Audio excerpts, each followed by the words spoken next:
exhausted. This passion is never exhausted. And you cannot stop it. Nah, you cannot stop it.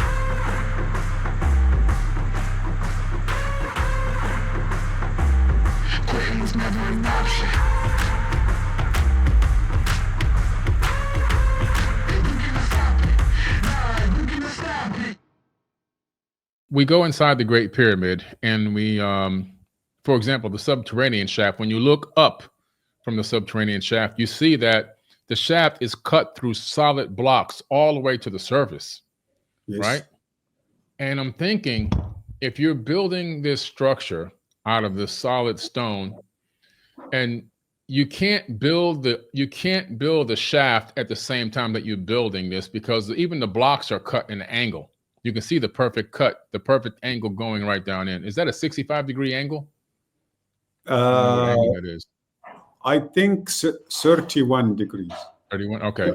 The angle is perfect. You talk about the blocks or the passageway? The shaft going down to subterranean. 41, 42, I think that is. It's around 40 to 45. So the point I'm making is, when you look at it, like when you go to the subterranean shaft entrance and you turn around and you look back up, you see that it's perfect.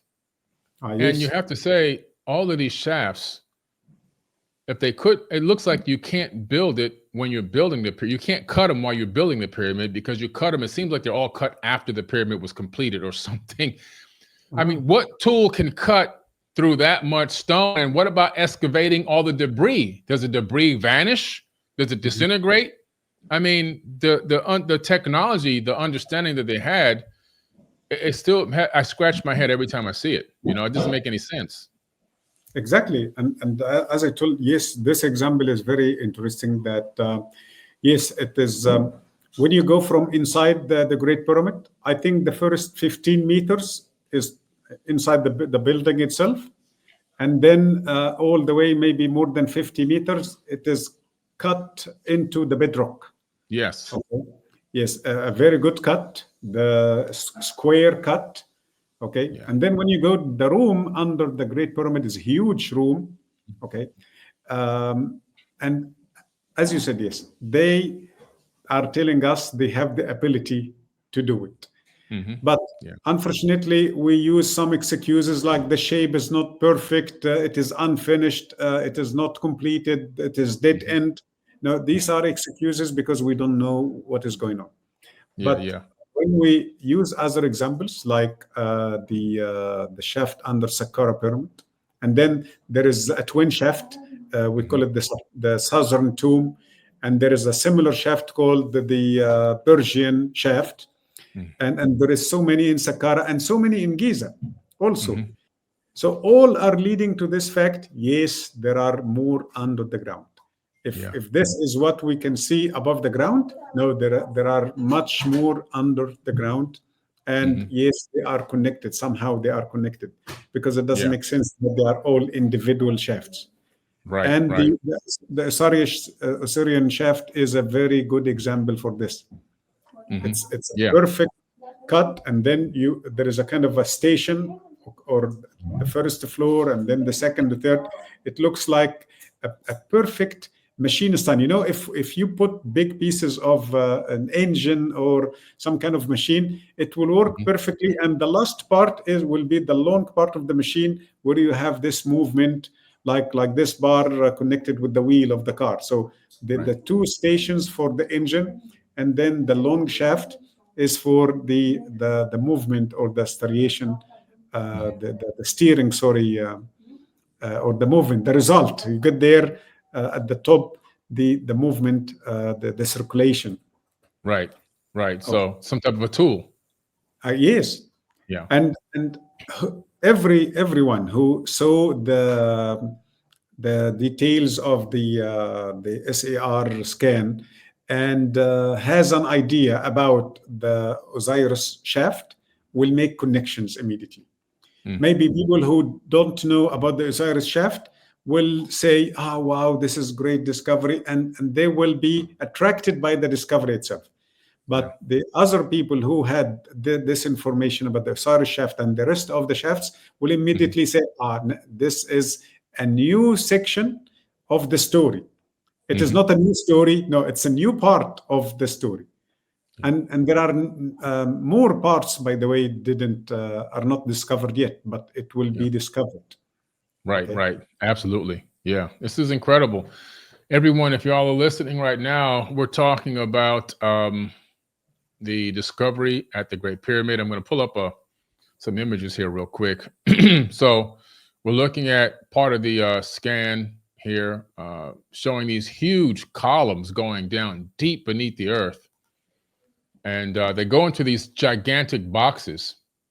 Now, I got some measurements from the data, and I was able to calculate the square footage. And it's so large down there, you can fit 64,000 people. That's big.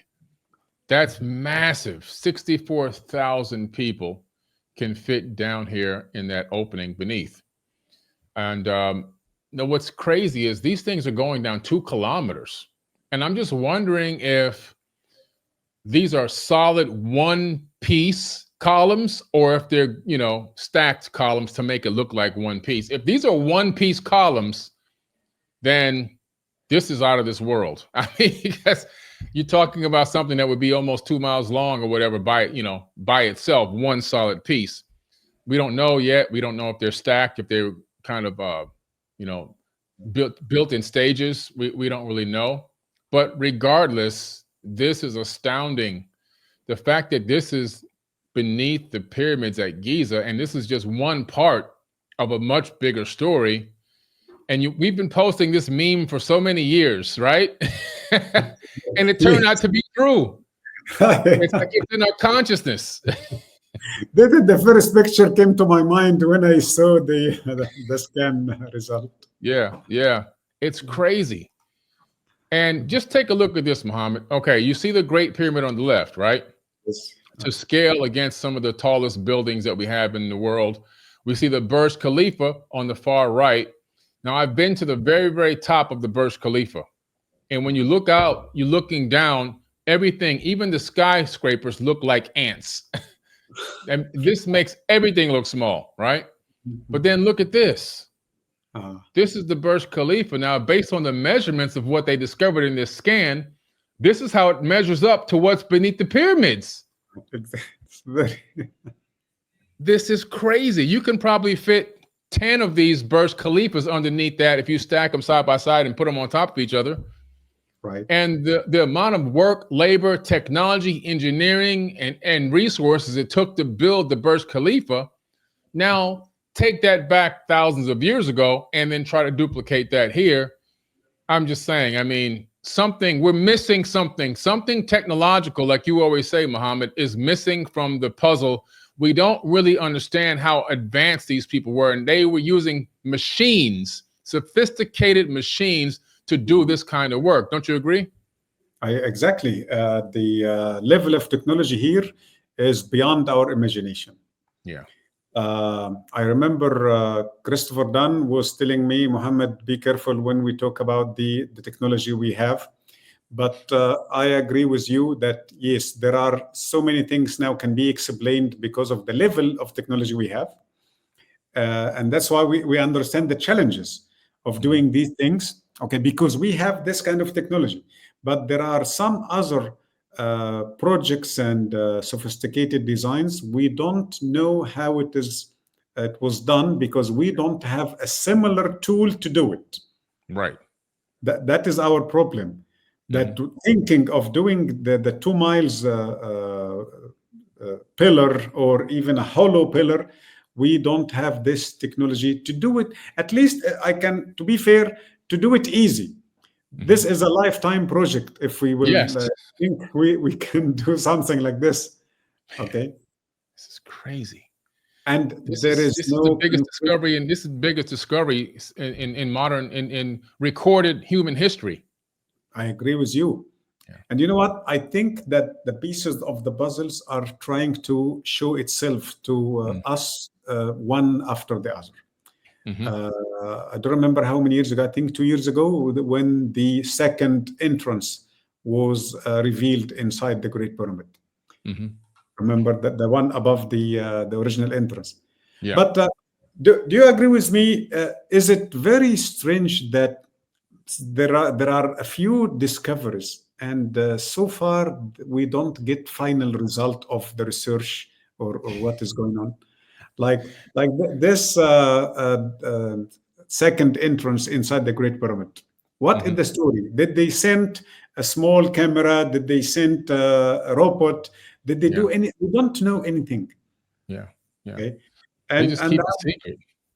and also I was very surprised when they announced about the scanning result that people started to attack them. Like, why you do this? Yeah. Why you attack a group of researchers, even if you think what they presented is wrong? But let's give them a chance to continue. Let's help them. Let's bring another group of scientists. Like I was listening to one of the TV channels, and the man kept saying, "It is not scientific work. This is not on the basis of science."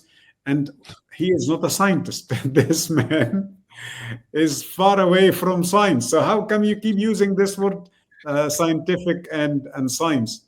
Okay, because as an Egyptian, it's a great privilege to have this kind of discussion. It will bring, if I will talk about the superficial level, it will bring so much business for Egypt. And if we talk about the scientific level, we will understand what was going on, how they made these systems and why. Because many people didn't ask this question yet. Why? If this is true, and I believe it is true, what was the purpose? Is it a big machine, like many people are trying to say, or shelters from the disaster happened a long time ago, or maybe from many disasters?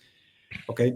So this discovery is going to give us very good answers about many questions. Absolutely. And earlier you were talking about us going down into the labyrinth underneath the step pyramid at Saqqara. So I want to take a quick break to show them a quick 57-second clip.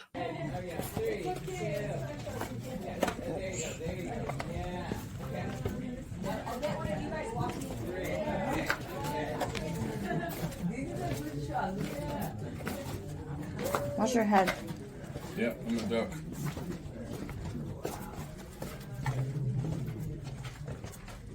Wash your head right here.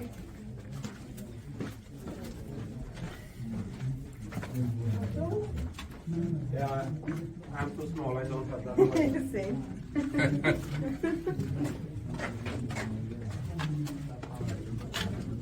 I don't think they're pretty tall. I guess the Egyptians, they were my size. Underground tunnel at the step pyramid in Saqqara. Private tour. Make sure you put that link and register for the video.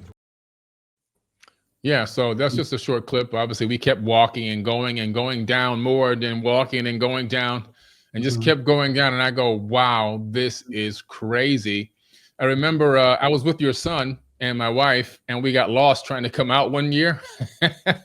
We were going in circles. Yes. So you see, it is just, that is a small design, by the way, and you got lost. Okay. So imagine this design under the Lahoun pyramid. The Egyptologists call it the maze under Lahoun pyramid. Wow. It's like a maze. When this word goes to your brain, I want you to imagine a real maze. Yeah. You have to go with a guide in your hand, and the very early Egyptologists used to tie a rope around their waist so to not get lost. Okay, so they know where they are heading to, and there are hundreds of designs like this. Okay, but you know what? My hope, as I told you, I have no doubt that these are real. Okay. So maybe I didn't have this kind of great surprise, but I will be surprised if there is something we are going to find down there. Artifacts, maybe. That will be the surprise for me. Yeah. And that will be one of the short ways to understand what really happened back in the days and what was the story. Watch this video for free at www.4bk.tv or download the app on your smartphone, Fire Stick app, Samsung TV, Roku, and other app providers.